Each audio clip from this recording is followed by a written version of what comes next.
For the last any number of years, if you've been following this television station with any kind of consistency, you know there's a program called your Weekly Tech Update. It is done on the other side of the planet by the gentleman to my immediate left, and for the first time in 11 years, he is in the Northern Hemisphere. Ladies and gentlemen, give it up for the real deal. It's Ray McNeil right here in our studio. Thank you very much. I am so blessed to be back, however short my visit. I love seeing the studio, love seeing everybody. It's so surreal being here, Dan. It really is. I've known Ray for a very, very long time. Indeed. He was a teenager, I think, or something like that. I'm not too sure. What are we going on? We're at 25 years. Yeah. Ray was in radio with me for a while. Then he went on to Localtel, was in installation, Sky-Fi, things like that. I hosted the morning show on Apple TV back in the day. You did? God, that was a long time ago. That was. And now Ray, for the last 11 years, has lived in Australia.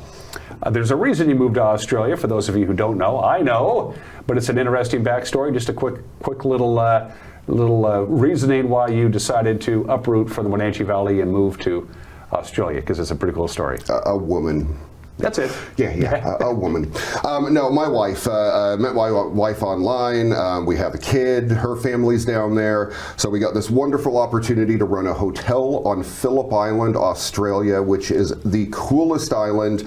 I love Wenatchee. It is my home. If I had a second home, it would be there. It is equally as beautiful and fascinating as the valley is. I've been there for a little over 10 years now. Absolutely love it. And if anybody gets a chance to look up Phillip Island, I suggest you do. One of the coolest things in the world is on the island with us. They have what's called the Penguin Parade. Oh. It's a penguin conservatory. We have warm water penguins on the island. They're about yay high or so, 6 inches to a foot, depending on their age.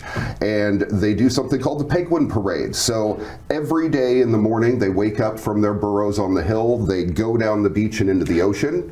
And then every night, like clockwork, when the sun goes down, 1,200 of these little penguins waddle up the beach and go back into their homes. And they have these big grandstands set up so that all the people can come. They get bussed in from all over the world, and they sit and they watch the penguins go back home every night.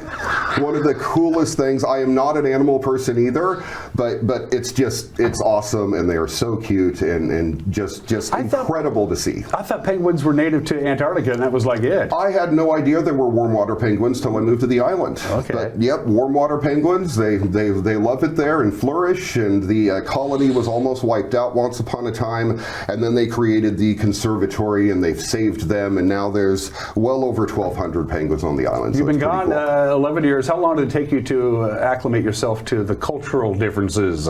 11 years. You're not there yet, huh? I am not there, and if you can tell, no Aussie accent as of yet. I've tried. It doesn't suit me. I'm as my wife says, American all the way through. Does that stand out to the locals there? Your accent, even though you've been there for 11 years. Yeah. Anywhere I go, they hear me instantly. Hear me instantly. You reached out to our mutual friend and former boss, Brenda. Yes. Because you're a tech geek. You're one of the most knowledgeable people on the cutting edge of technology, and you pitched the idea, and she said no. And then you said, what if I just do it myself and send it to you? And she said, okay. Yeah, sure. And that was 350 episodes ago. Yep. 351 is airing. It aired yesterday, so you'll catch it 8 more times this week on the NCW Life channel. And it's been an amazing ride. 350 episodes is something I didn't dream about when I started. I started it as a little YouTube channel, and then I talked to Brenda at the station, and she basically said, hey, since you got it, it's produced, let's throw it on the air, let's get it going.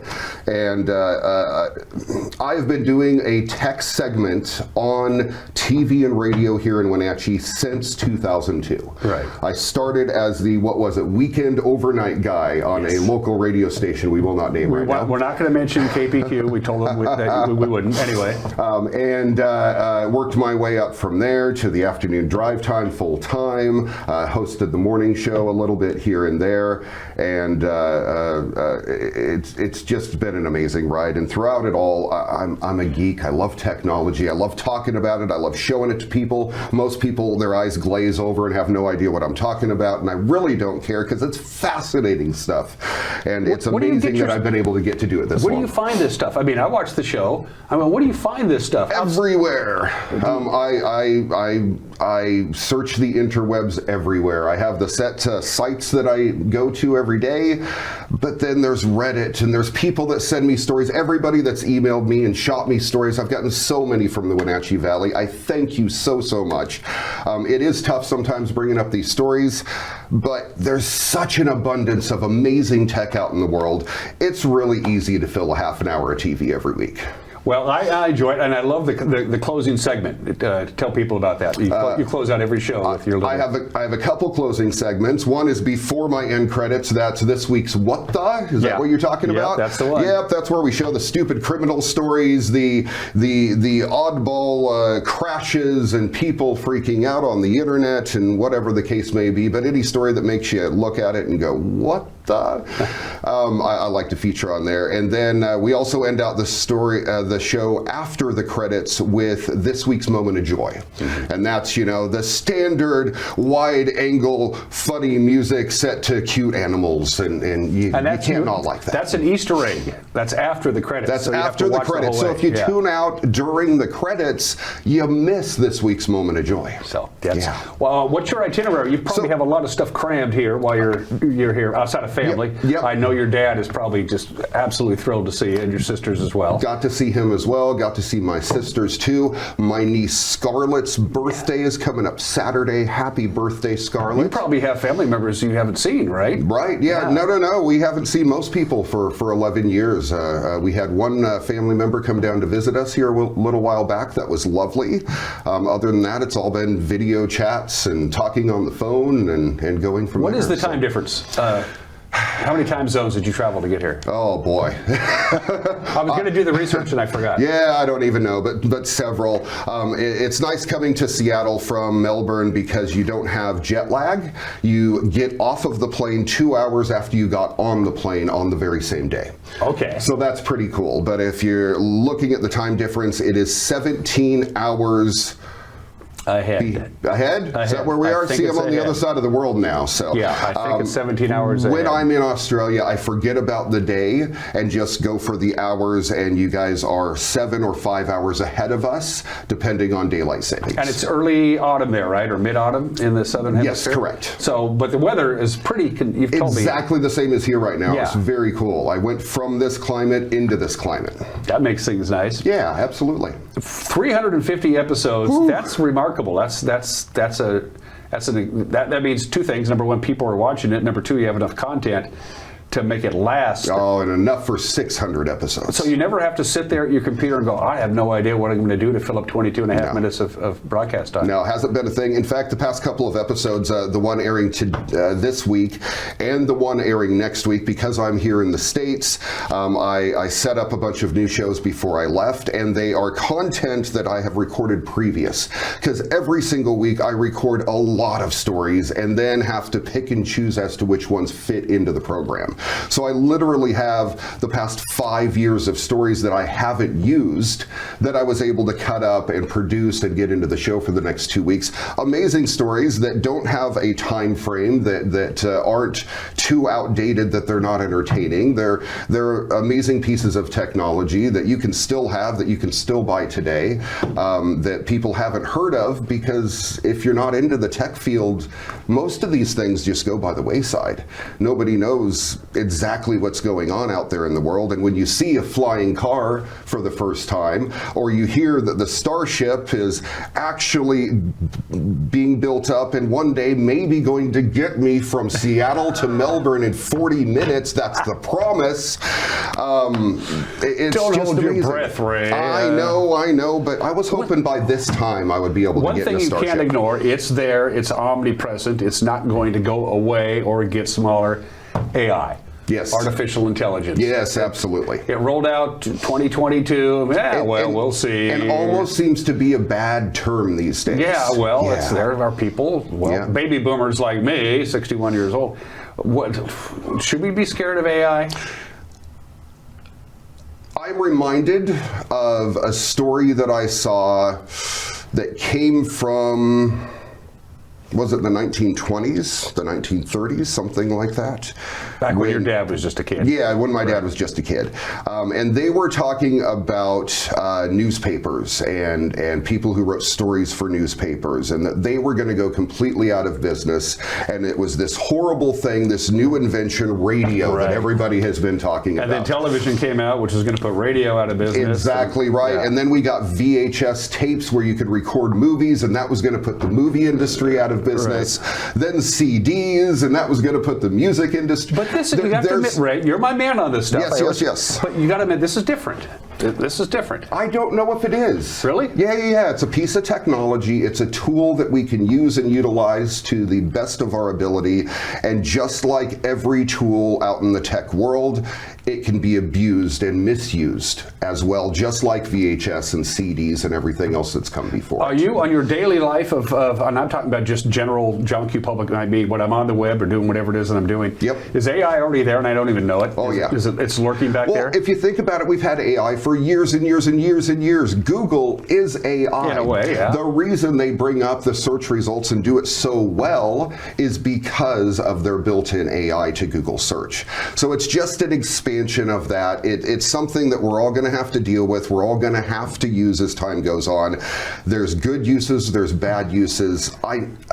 Because of my show and the way I am, I love technology. I get giddy about it like a little kid, and I look at the positive sides. There's always the negative sides, but there's that to any subject in the world too. Utilize it to the best of your ability. Do good with it. I think AI is going to bring about a lot of great things with its research capabilities. It's already finding issues in code online and enabling companies to fix them. It's already finding solutions to medical problems that doctors have never thought of. It's an amazing technology, and I think, again, it's just one of those things that will be misused, but can also be a lot of fun, too. I've got a buddy who's into AI and likes AI video generation and has a little business that reviews CPAPs, and he always puts a little AI flair into his videos just to get people interested and go, ooh, cool, what was that?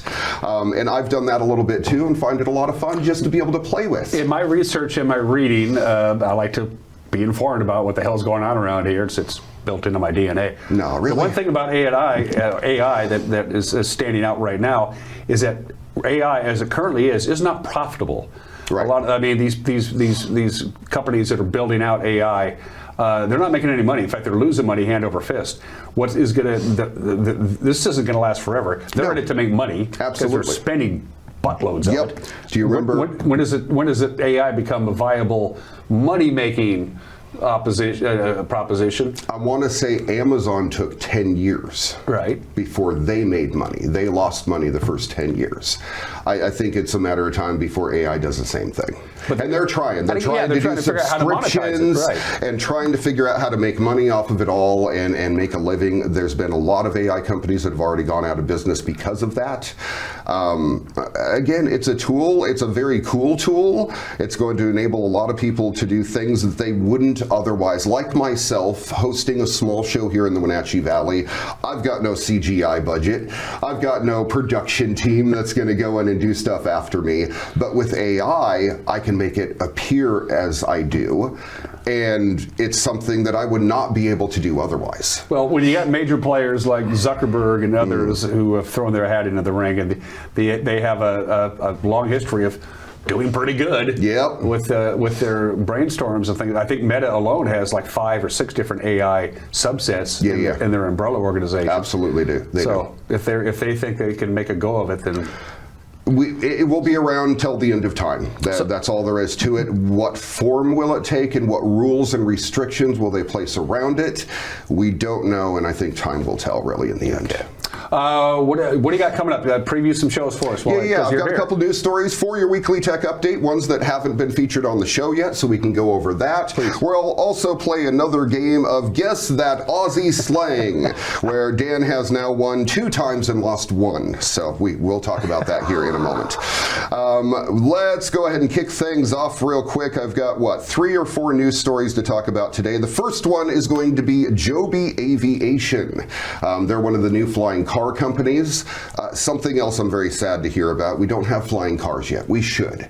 This is the video I saw. It takes place over Lower Manhattan. Yes. Okay. Yes, absolutely. They're demoing air flights in New York City for the very first time of these air taxis. The air taxi is basically a quadricopter that you can hop in and ride.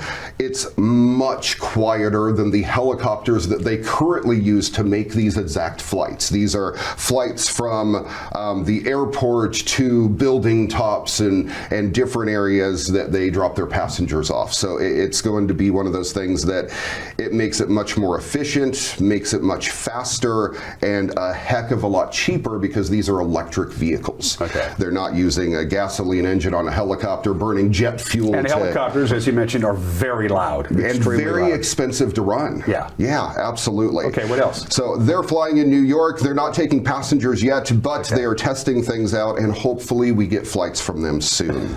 Another one, we're going to pop this on the screen. Say hello to the JJ-1. It is an Imperial mono-wheel droid. Looks like it's from Star Wars. It was designed in Fusion 360, balanced by an electric gyro and remote controlled via a fly-sky transmitter. The shell is completely hollow and it's all held together, no screws, no glue, no nothing, with magnets. The magic of magnets. 144 magnets in this box, and the people at Star Wars are going to see this thing. We are going to get this in the new Star Wars film. You know we will. It's essentially the BB-8 droid, but on a wheel instead of a ball, and great little invention by them. If you're struggling to find a way to transport dinosaur embryos, one of those things that's been bugging me for years. Yep, I figured as much. I got a box in my spare bedroom. I can't get rid of them. I don't know how to move them. There you go. And they go bad very quickly, so we need a way to transport them. And of course, you also don't want to spend full price on it either, because those things can be pricey. You can get a can of shaving cream that actually contains a hidden rack of vials, perfect for your dino DNA, off Amazon right now for $22.94, straight out of the Jurassic Park movies. I absolutely love it. Yeah, you'll probably end up dinner like Wayne Knight's character did in that movie. That very well could be. And then finally, on your weekly tech update, we go over everything geek. We talk about technology, we talk about sci-fi, we talk about the latest entertainment movies, and the weird thing that happens behind them. This one is so cool to me. It's the first trailer for Coyote versus Acme. We're going to play that in a moment for you. It's starring John Cena, Lana Condor, and Will Forte. Have you heard about this movie? I've heard of one of those actors, and that's about it. All right, not a problem. This is this is the Looney Tunes movie. Oh, okay. And this thing was created, produced, and shelved several years ago because I believe it was Warner Brothers wanted to take a tax hit on it instead of actually putting it out to theaters. They did the same thing with Batgirl, I believe, as well. So this movie was made a couple of years ago and shelved, it hasn't been going anywhere. And now they're bringing it out and putting it into theaters finally. Okay, so well, let's watch this video. Absolutely, check it out. The Looney Tunes movie in theaters August 28th.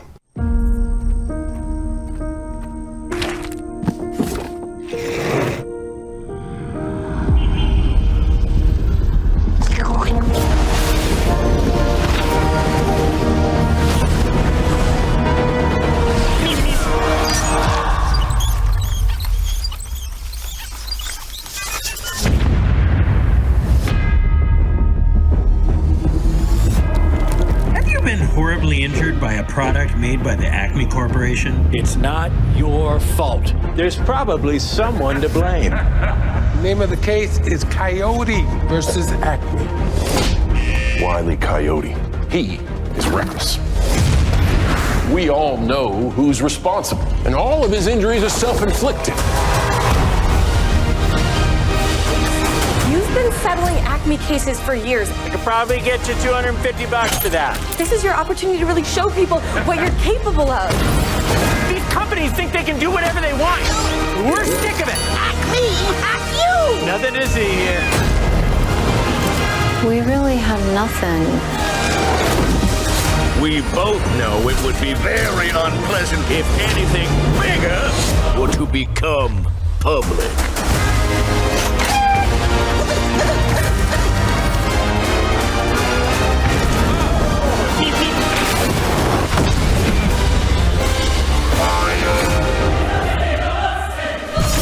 So, what is up, Doc?